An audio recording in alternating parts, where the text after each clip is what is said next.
platform for in-depth conversation for the growth of the Indian automotive sector.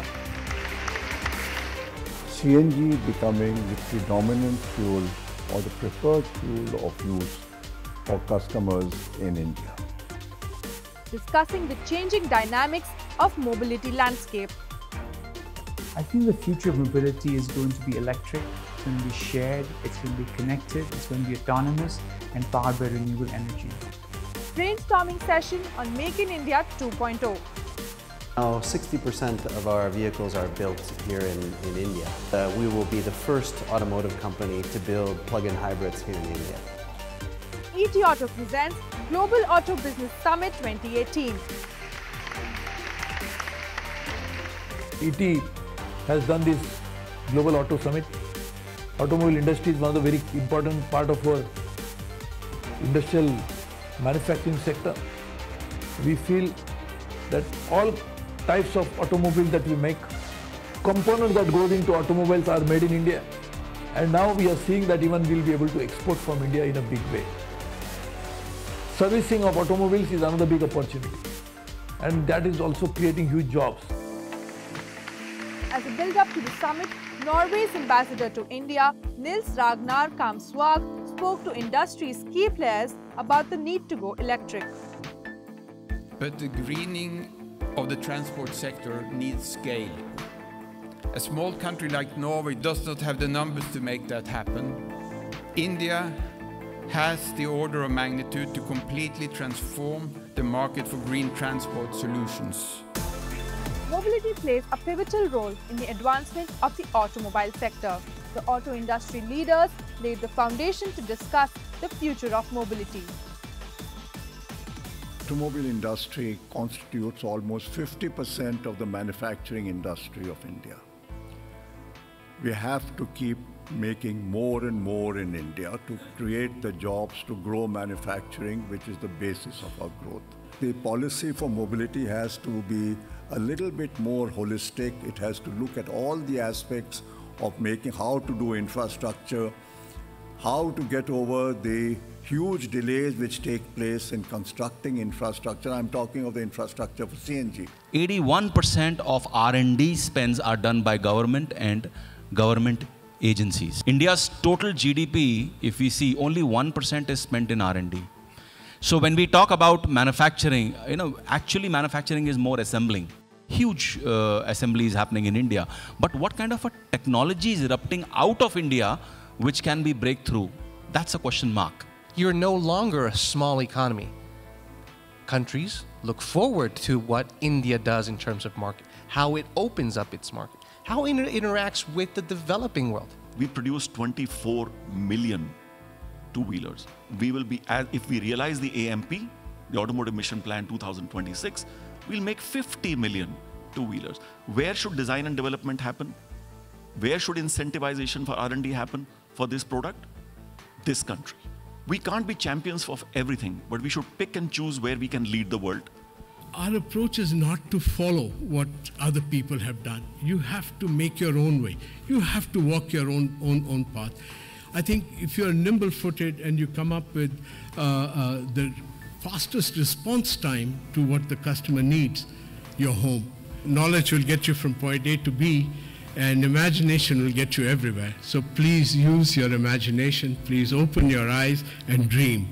That will get you a lot.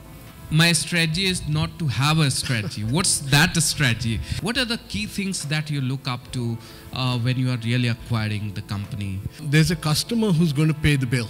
The customer himself will tell you whether the terms and conditions and the technology and all other things are relevant for him. And that's where the 5% comes from. We don't want to take over anything just because it makes us feel bigger, or we don't worry about that. We focus on what the customer wants. A panel discussion with the eminent leaders gave insights into growing global automobile industry currently valued at $2.4 trillion. The talk on Make in India 2.0 put forth an array of innovative ideas and growth opportunities to build a new India. One could set up a charging station that without any formal license or the permit. The housing ministry is coming out. They have come out with a draft policy as to what should be the regulations on the buildings which are coming up. Instead of 60 million vehicles being sold 2030, is there a world where probably nobody is buying a private vehicle? And we are able to create a city, create our cities which are less congested, less polluted, have more free spaces, while using the same infrastructure that is already today, but using technology which is new. As we progress, the ownership behavior of the young people, they don't see this as a priority in their life. And if that happening, if people are going to use more and more cars from subscription model or from the mass services, the people who are going to manage the fleet and learn to manage the fleet in a large way, they are going to control the market share also in the future.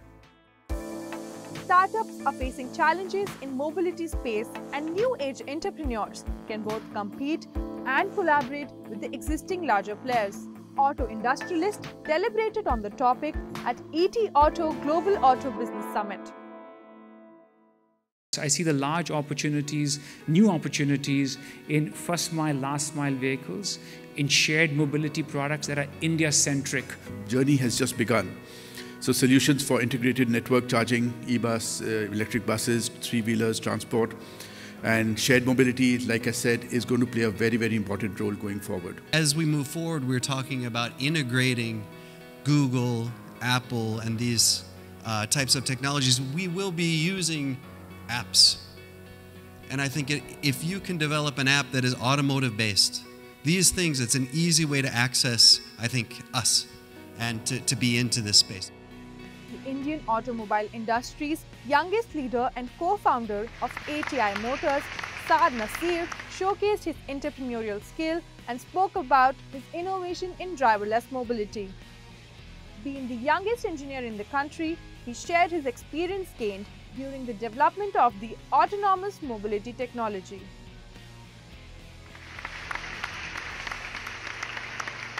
But what I find very interesting about you, that you have made at a very young age a shift to entrepreneurship.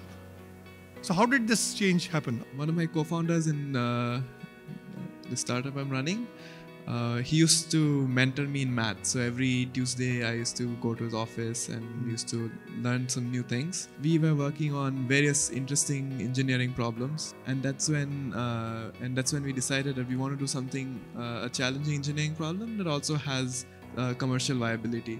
So autonomy was very interesting because multidisciplinary and challenging. But there are a lot of international car companies which are talking autonomous cars. That's not your area of focus? So it's not just cars on public roads. We are focusing on cargo movement, so sub-ton cargo movement inside private spaces. The event also witnessed the release of the Deloitte report on shifting auto customer experience into high gear.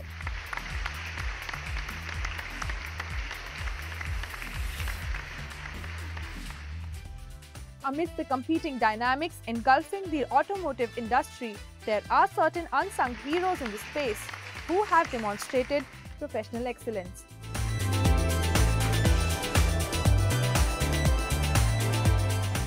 For our first category, AT Auto Global Indian of the Year, the award goes to Chairman Samvardhana Motherson Group, VC Sehgal.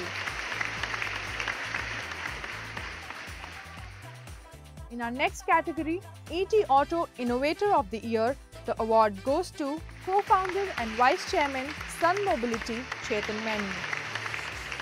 No, I think it's an excellent platform, and I think the first thing is that we are talking about future.